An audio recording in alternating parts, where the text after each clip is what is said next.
Dorothy Morris.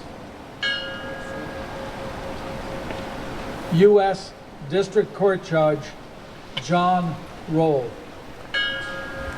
And those are just two of the victims who lost their lives on a day Tucsonans will never forget.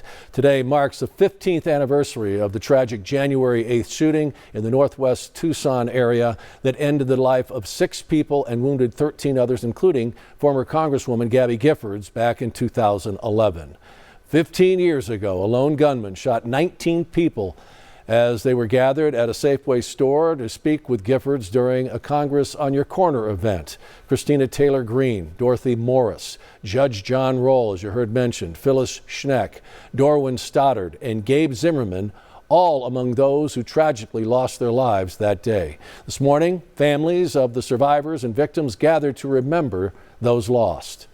And in a country that has seen countless mass shootings since then, survivors say today is about reflection and about what still needs to change. News 4 Tucson's Monica Garcia joins us from outside the Safeway where the shooting happened 15 years ago. Monica.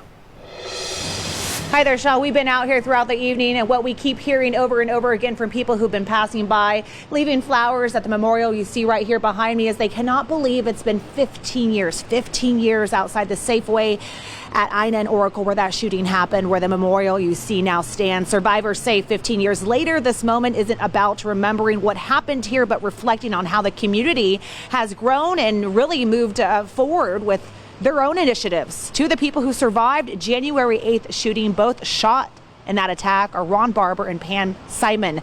They were working at the event that morning and say what happened here changed their lives forever. At the time, mass shootings still felt rare and unthinkable. Today, similar tragedies happen far too often, giving this anniversary an even greater meaning. 15 years later, both say this day is about reflection, not just on the violence, but on what followed, on how this community came together in the aftermath, and how that sense of responsibility continues to shape the path forward. And anyone looking back on this, our community did become a family. And I was just encircled with caring from the community, from people I'd never met before. We still have people coming up to myself and my wife when we're in a movie or at dinner saying, "How are you doing?" Sometimes with tears in their eyes.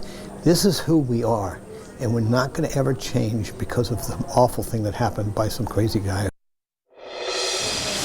In the meantime, here at the memorial outside Safeway, that reflection continues as you see the flowers, the bouquets, the letters that have been placed there, people coming by, touching that memorial and saying prayers. Of course, they say what we need to do now is making sure that violent acts like that, we are able to prevent them from happening again in the future. Live on the northwest side, I'm Monica Garcia. Sean, back to you. Absolutely a tragic day that we will never forget. And folks, be sure and stay with News 4 Tucson as we continue to remember those lost on that tragic day 15 years ago.